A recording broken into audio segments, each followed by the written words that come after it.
Kalau ditanya, kenapa sih kamu pakai jilbab? Sampaikan, ini hadiah Tuhanku kepadaku, hadiah Allah kepadaku yang mengangkat kehormatanku di hadapannya. Terus apa fungsinya? Ya kan? Fungsinya adalah satu, untuk memberikan kebahagiaan kepadaku, jaminan ketentraman bagiku, dan mengikat hukum bagi setiap lelaki muslim ketika aku menggunakannya, aku terlindungi dengan izin Allah Subhanahu wa Ta'ala. Sehingga setiap muslimah bangga dengan jilbabnya saat hidup, bangga saat dikenakan dalam wafat, dan bangga saat menjawab pertanyaan Allah, bagaimana status jilbab yang aku berikan kepadamu sebagai hadiah yang menaikkan martabat dan kehormatanmu di hadapanku. Perempuan yang melepaskan jilbabnya dengan sengaja, kemudian misalnya mempertontonkan kepada siapapun, tidak sedikit pun berpengaruh kepada Allah.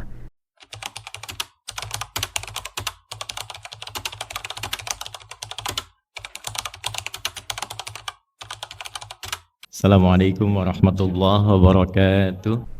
Ada hal yang cukup menarik untuk kita garis bawahi dan menjadi catatan penting, khususnya terkait dengan muslimah dimanapun berada. Tentu di antara tanda-tanda ketakwaan itu ada implementasi yang kita dapatkan dalam kehidupan berupa tanda-tanda yang Allah kenalkan langsung sebagai jati diri seorang muslimah. Kita beri contoh misalnya jilbab yang dikenakan hanya oleh muslimah, tidak oleh muslim, oleh perempuan muslimah yang beriman, tidak oleh laki-laki.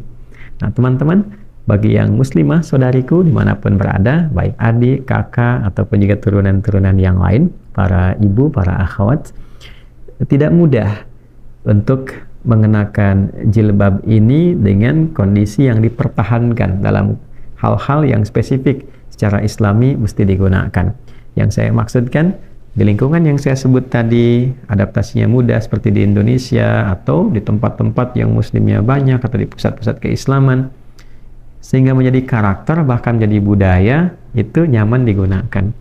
Namun ketika satu petualangan atau mungkin tuntutan baik pekerjaan ataupun juga sekolah, kuliah, berpindah ke tempat lain yang karakternya berbeda, kan? Kemudian budayanya tidak sama, sehingga membentuk satu cara pandang yang berbeda. Merasa seakan-akan yang berjilbab ini kok beda dengan yang tidak berjilbab. Cara pandangnya lain, karakter budayanya berbeda. Sehingga para saudari kita yang tidak memiliki kecukupan bekal atau kemantapan tekad dalam dirinya untuk mempertahankan jilbab, kadang-kadang bisa terpengaruh, goyah, dan tidak sedikit kemudian yang sangat disayangkan menanggalkan jilbabnya. Dan yang lebih mengkhawatirkan adalah, nah ini poinnya, mempublikasikan proses penanggalan itu, ya, sehingga semua seakan-akan mesti melihat bahwa saya sekarang telah berubah, tanpa disadari bahwa perubahan itu sesungguhnya sedang membawa kepada dampak-dampak yang secara pandangan keislaman tidak ideal untuk bisa dilakukan. Oleh karena itu, penting sebagai tambahan informasi, penguatan keilmuan, sehingga dengan penguatan informasi dan ilmu ini kita paham, oh basicnya ini loh, perempuan muslimah itu berjilbab tuh karena seperti ini, sehingga kita punya wawasan yang lebih luas, punya keyakinan yang mantap untuk berjilbab, dan punya kebanggaan untuk melakukan itu. Nah, saya berikan satu kisah dulu sebelum kita sampai ke titik yang ingin saya maksudkan. Dulu saat di awal periode Nabi SAW hijrah dari Mekah ke Yathrib. Nah, yang kelak Yathrib ini akan berubah menjadi suasana kota yang mencerahkan, sehingga disebut dengan Al-Madinah Al-Munawwarah, ya, kota yang mencerahkan, membawa perubahan cahaya-cahaya kebaikan. Dari yang tadinya kacau secara ekonomi, kemudian juga kacau secara sosial, dinamika masyarakatnya itu dekat kepada hal-hal yang kadang-kadang mengganggu, ya, stabilitas, permusuhan, dan sebagainya. Maka Nabi SAW ketika berhijrah, Allah berikan petunjuk pada beliau dalam durasi yang sangat singkat, bisa merubah itu pada tatanan kehidupan civil society. Jadi masyarakat madani yang begitu baik, begitu rukun, begitu kuat akarnya, dan dalam tahapan-tahapan itu ada juga beberapa drama-drama yang terjadi. Apa diantaranya? Ada kebiasaan preman-preman di sekitaran Yathrib, ya, preman-preman di awal-awal masa Al-Madinah Al-Munawwarah itu jangan dikira nggak ada premannya, ada premannya, ya. Nah, itu suka ganggu perempuan, khususnya kalau malam-malam perempuan itu ingin, mohon maaf, menunaikan hajatnya, dia keluar ya mencari tempat-tempat toilet umum gitu ya, dalam kondisi di masa itu tentunya. Nah, ini seringkali ketika keluar malam itu mendapatkan gangguan dari preman-preman. Nah, penting diketahui teman-teman, landscape masyarakat pada masa itu, di era itu, dan Islam kemudian datang memberikan perubahan untuk mengarahkan pada kehormatan. Nah, di era itu perempuan terbagi pada dua bagian, pun demikian dengan laki-laki nanti ya. Ada statusnya perempuan-perempuan yang merdeka dalam status yang terhormat, ada perempuan-perempuan juga, saya khususkan perempuan yang statusnya menjadi budak. Nah, di era itu perbudakan masih ada ya, era jahiliyah, bukan hanya di lingkungan masyarakat Jazirah Arab, sampai kita lihat di Eropa pun ya, di Yunani pun, kemudian juga tempat-tempat yang lainnya perbudakan masih marak. Dan dahsyatnya Islam datang untuk mengentaskan semua sifat perbudakan itu. Makanya nanti kita akan lihat dalam hukum-hukum yang turun dalam keislaman, termasuk hukum nikah ya, salah satu manfaatnya, hikmahnya adalah nanti untuk mengentaskan perbudakan. Nanti zakat juga demikian, termasuk aspek-aspek yang lainnya, termasuk waris. Banyak sekali hukum dalam Islam untuk memberikan pencerahan bahwa perbudakan tidak diperkenankan dalam nilai keislaman. Jadi sebelum piagam PBB itu hadir, Islam jauh lebih dulu mengantarkan nilai-nilai kesetaraan dalam kemanusiaan dan nilai-nilai berkeadilan. Secara singkatnya adalah, preman-preman ini itu seringkali mengganggu perempuan-perempuan, khususnya yang kalangan budak. Ya, apa di antara tandanya? Di kalangan budak ini tampil bebas. Di antara cirinya kepalanya nggak ada penutupnya. Jadi kalau mereka keluar malam tidak menggunakan penutup, kan? Nah, itu mereka pastikan bahwa ini budak, bisa diganggu, bisa dikerjai dan sebagainya. Nah, ada beberapa perempuan merdeka pun ya yang ternyata juga karena hajat tertentu dia tidak sempat menutup kepalanya, kemudian dia keluar terganggu juga. Dalam situasi itu ternyata didapati pula ya beberapa perempuan yang beriman muslimah ketika keluar dan ayat tentang kerudung, tentang jilbab itu belum turun ya, khususnya tentang jilbab, karena nanti berbeda antara menutup kerudung saja dengan jilbab yang melonggarkan dan merendahkan. Begitu keluar kemudian terganggu dan dilaporkanlah itu kepada Nabi SAW. Nah, laporan yang disampaikan kepada Nabi itu, terganggunya seorang perempuan muslimah, itu yang menjadikan respon Allah Subhanahu wa Ta'ala turun dengan langsung menurunkan satu wahyu yang dengan wahyu itu mengangkat derajat seluruh perempuan muslimah menjadi terhormat, dan dengan itu pula membebaskan nilai-nilai perbudakan, disamakan baik merdeka ataupun yang budak. Sepanjang Anda sudah masuk Islam, Anda terhormat di hadapan Allah Subhanahu wa Ta'ala, naik status, semua dalam keadaan terhormat. Nah, apa simbolisasi nilai penghormatan itu dan penjagaan kepadanya? Turunlah kemudian tuntunan syariat di surah ke-33, di surah Al-Ahzab, surah 33 ayat 59, di halaman 426. Baiknya kita bisa lihat teman-teman sekalian, bisa saya bacakan langsung dengan keadaan mushafnya. A'udzubillahi minasyaitonirrajim. Bismillahirrahmanirrahim. Ya ayyuhan nabi qul li azwajika wa banatika wa nisa'il mu'minin yudnina 'alaihinna min jalabibihin dzalika adna ay yu'rafna fala yu'dzain wa kana Allahu ghafurar rahima. Masyaallah. Ya ayyuhan nabi, hey nabi. Nah, ini menarik ini ya. Jadi kadang beliau Rasulullah SAW, ya, Sayyidina Muhammad SAW itu kadang dipanggil dengan Rasul, kadang dipanggil dengan Nabi, kadang dipanggil dengan sifat ubudiyahnya abdun, kadang juga namanya disebutkan dengan nama Muhammad 4 kali disebutkan dalam Al-Quran, dan Ahmad sekali disebutkan dalam Al-Quran untuk menunjuk pada keterangan Nabi Isa alaihissalam.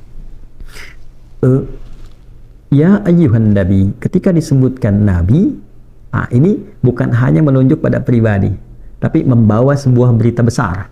Ya, dari kata naba, nubuwah. Orang yang menerima naba disebut nabi. Ya, naba itu berita yang besar, yang agung, yang istimewa. Jadi kalau ada informasi dibuka dengan kata ya ayyuhan nabi, wahai orang yang ditugaskan oleh Allah membawa berita yang agung, yang istimewa.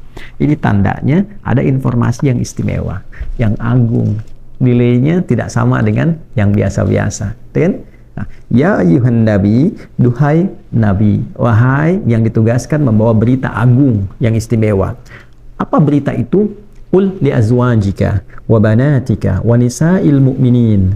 Ya, sampaikan, viralkan, katakan pada satu istri-istrimu. Yang kedua, banatik, anak-anakmu yang perempuan. Yang ketiga, nisa'il mu'minin, seluruh perempuan yang beriman. Nah, dia seluruh perempuan yang beriman. Yudnina 'alaihinna min jalabibihinna. Mulai sekarang, kata Allah, sampaikan pada mereka, kenakan jilbab. Ya. Jilbab yang bagaimana? Yudnina 'alaihinna min jalabibihinna. Bukan sekedar menutup kepada kepalanya, itu turunkan. Ya, ini ada beberapa tafsir di samping saya. Ini ada Tanwirul Miqbas yang paling klasik kepada Ibnu Abbas radhiyallahu taala anhuma. Ada Jami'ul Bayannya At-Tabari, tafsir At-Tabari, ini juga termasuk tafsir klasik dia yang artinya periodenya dekat ke era-era ke sahabat kemudian ke Nabi sallallahu alaihi wasallam. Lalu ada Mafatihul Ghaibnya Ar-Razi, ada tafsir Al-Munirnya Profesor Dr. Wahbah Az-Zuhaili, beberapa. Semua tidak ada perbedaan. Ya, dalam penafsiran ini memberikan gambaran yang dimaksud dengan jilbab itu yang menutupi bagian kepala rendah sampai ke nahar. Nahar itu ini bagian dada ini ya, antara leher dengan di sini bawah. Nah, ini menutup ke sini sampai jalabi. Jalabi itu min juyubibihinna, artinya sampai ke sini. Ya, setidaknya ini paling rendahnya itu segini. Tutup sampai segini sehingga tertutup bagian-bagian terutama aurat pokoknya gitu kan. Perempuan kan seluruh bagiannya aurat kecuali nanti beberapa yang tampak illama dhahara minha, kan? Seperti telapak tangan dalam kondisi-kondisi tertentu dengan wajah, gitu kan? Nah, ini yang lainnya ditutup. Yang paling menarik adalah apa? Tutup itu dari kepala, setidaknya rendahkan turun ke bawah, ya. Nah, kalau cuma sampai sini namanya khimar, kerudung. Nah, kerudung itu kan suka ada modelnya yang sampai sini, gitu kan? Nah, ini turunkan ke bawah sehingga tertutup, ya. Bukan terbungkus ya, kalau mohon maaf gitu ya. Kalau terbungkus itu izin ya, kadang ketat, terlihat, bukan itu. Ya, jilbab itu sesuatu yang ketika diulurkan itu ya longgar sehingga tertutup dengan sempurna bagiannya. Nah, apa tujuannya menggunakan jilbab itu? Dzalika adana ayyurafna fala yu'dzain. Itu tanda awal Anda dikenal sebagai muslimah. Ya, yang terhormat. Nah, yu'rafna di sini ada tafsiran pertama di kalangan ulama itu untuk menunjukkan satu, ya, bagi perempuan-perempuan yang merdeka khususnya gunakan itu sehingga merubah kesan bagi orang-orang yang bertindak kriminal ini, ya, dengan mohon maaf hasrat seksual dan nafsu yang kurang bagus ini, ya, mengetahui bahwa oh, ini perempuan terhormat, ya, ini orang merdeka. Tapi menariknya ayat ini pun diungkapkan dengan kata yang umum, nisa'il mu'minin, ya. Nisa'il mu'minin itu bisa untuk yang merdeka, bisa digunakan juga untuk yang budak di masa itu, karena hukum mengatakan al-ibratu bi umumil lafzi la bi khususis sababi. Ya, hukum itu, hikmah itu diambil dari keumuman lafaz, tidak dikhususkan kepada sebab turunnya atau kondisi saat turunnya. Maka ayat ini memberikan gambaran besar pada saat itu diturunkannya ayat jilbab, satu, untuk mengangkat derajat muslimah menjadi terhormat di hadapan Allah. Jadi ini hadiah nih, ya, ini satu, ini hadiah dari Allah untuk perempuan, untuk muslimah. Ya, saya kasih gambaran begini, Anda dikasih hadiah oleh yang paling disayang misalnya, ya, laisa kamitslihi syai', nggak ada yang serupa dengan Allah, ya. Anda diberikan hadiah oleh orang yang paling menyayangi Anda. Ayah Anda kasih hadiah, ibu Anda kasih hadiah, kan? Nah, diterima nggak? Diterima, ya. Nah, bahkan tidak sedikit teman kasih hadiah langsung diposting, gitu kan? Teman kasih hadiah langsung diposting. Ini Allah kasih hadiah, dan hadiah itu saking spesialnya mengangkat status perempuan menjadi terhormat. Ya, disamakan yang budak dengan yang merdeka saat itu, sama-sama pakai jilbab, terhormat, kan? Nah, setelah itu hilang sifat perbudakan, dilekatkan itu bagi setiap muslimah ketika mengenakan itu. Itulah hadiah yang Allah berikan pada setiap saudariku muslimah dimanapun berada, yang mengangkat statusnya terhormat di hadapan Allah. Jadi kalau Allah sudah angkat, jangan turunkan. Kalau Allah sudah mengangkat terhormat, jangan rendahkan. Itu hadiah, ya, dan hadiah itu mewah. Kenapa? Sebab ketika seorang perempuan meninggal, Hadiah penghormatan Allah itu diabadikan menjadi bagian dari kafannya. Itulah sebabnya nanti perempuan punya satu kain tambahan ketika meninggal. Itu kain jilbabnya. Ya. Ini menandakan bagaimana Allah mengangkat derajat perempuan terhormat bukan hanya saat hidupnya, saat wafatnya pun pakaikan jilbab. Pakaikan bagian kerudung tuh, bagian atasnya itu untuk menutupi bagian kepalanya. Ya. Nah, ini sesuatu yang sangat luar biasa dan tidak diberikan pada laki-laki. Ya, yang paling dahsyat setelah itu apa? Fala yu'dzain. Setelah mengenakan tanda itu sebagai kehormatan dari Allah, pakai jilbab itu fala yu'dzain. Maka dengan itu aman ia. Dipastikan tidak boleh diganggu lagi. Artinya apa? Setiap perempuan di masa itu yang sudah menggunakan jilbab sebagai tanda dia muslimah yang terhormat, maka hukum melekat pada setiap laki-laki muslim untuk melindunginya, menjaganya. Dan itulah yang ditanamkan pada setiap pria-pria muslim yang melihat perempuan muslimah berkerudung, berjilbab dengan benar. Bukan hanya sekedar pakai, tapi dia gunakan jilbabnya untuk menjaga kehormatan dirinya. Ya. Jadi ketika Allah memberikan kepercayaan pada setiap perempuan muslimah dengan jilbabnya secara terhormat, maka iman kita memberikan respon untuk menjaga kehormatan itu di hadapan Allah. Jangan gunakan jilbab ini pada hal yang negatif. Ya, mencuri pakai jilbab untuk kamuflase. Ya, pakai jilbab kok korupsi misalnya, itu dosanya besar. Ya, kenapa? Karena saat dia melakukan tindakan kejahatan, orang menyoal, pakai jilbab kok begitu? Apalagi kesimpulannya salah. Ya, daripada begitu lebih baik nggak berjilbab, yang tidak koruptor. Ya, koruptor tidak berjilbab, ya, dibandingkan dengan yang tidak berjilbab tapi tidak korupsi. Nah, perbandingan sudah salah. Ya, sudah salah. Jadi yang disalahkan kemudian jilbabnya. Nah, kan sering saya katakan, kalau peci tidak masuk ke kepala, jangan dipotong kepalanya. Karena tidak semua perempuan berjilbab itu bersikap demikian. Tapi ketika kehormatan itu tidak dijaga, maka rendah statusnya. Ya, rendah statusnya. Untuk itu yang pertama, jaga kehormatan hadiah Allah itu. Ya. Yang kedua, fala yu'dzain. Hukum mengikat ketika perempuan yang menjaga kehormatan itu bersikap yang baik, bersikap mulia, dikenakan kebanggaan Allah mengangkat statusnya dengan terhormat. Lalu dia gunakan sifat-sifat kebaikan untuk menjaga kehormatan itu. Bicaranya yang santun, dia jaga kehormatan dirinya, afifat, menjaga dirinya dalam kondisi terhormat, ya, menjaga langkah, tuturnya, perilakunya supaya Allah ridha. Fala yu'dzain. Maka ketika kehormatan itu dijaga, Allah kirimkan para penjaga di sekitarannya. Ya, ditanamkan sifat kehormatan pada setiap laki-laki, lindungi, jaga dia. Ya, itulah sebabnya sering kita dengar kisah perempuan-perempuan yang menjaga kehormatan itu terjaga di jalan, dia terjaga, terlindungi. Betapa banyak kita dengar kisah ada seorang yang jalan lewat di tempat yang cukup sepi, preman-preman ada di situ. Ketika ia kenakan dengan baik, ya, dia tidak diganggu. Ternyata terlihat setelah itu, ya, ada kesaksian bahwa ada yang menjaganya dan sebagainya. Itu mungkin hal-hal spesifik yang khusus berlaku pada kalangan-kalangan tertentu saking tingginya yang menjaga kehormatan sisi Allah Subhanahu wa Ta'ala. Jadi sekali lagi, bagi perempuan-perempuan yang telah berjilbab, jaga jilbabnya, karena itu kehormatan hadiah yang Allah berikan dan konsekuensi penjagaan dari setiap pria-pria muslim yang ada sekitarannya. Dan bagi yang belum berjilbab, ambil hadiah itu mumpung masih berada di alam kehidupan. Jangan sampai dipakaikan saat wafat. Begitu wafat dipakaikan, dan saat hidup tidak menggunakan. Ya, nanti jangan sampai pulang kepada Allah dengan rasa malu. Pertanyaan pertamanya, kenapa aku berikan kau hadiah, ya, tapi engkau tidak ambil? Mau jawab apa? Nah, jadi itu penting untuk kita bawa sebagai nuansa yang menguatkan keimanan dan kebanggaan kita. Jadi kalau ditanya, kenapa sih kamu pakai jilbab? Sampaikan, ini hadiah Tuhanku kepadaku, hadiah Allah kepadaku yang mengangkat kehormatanku di hadapannya.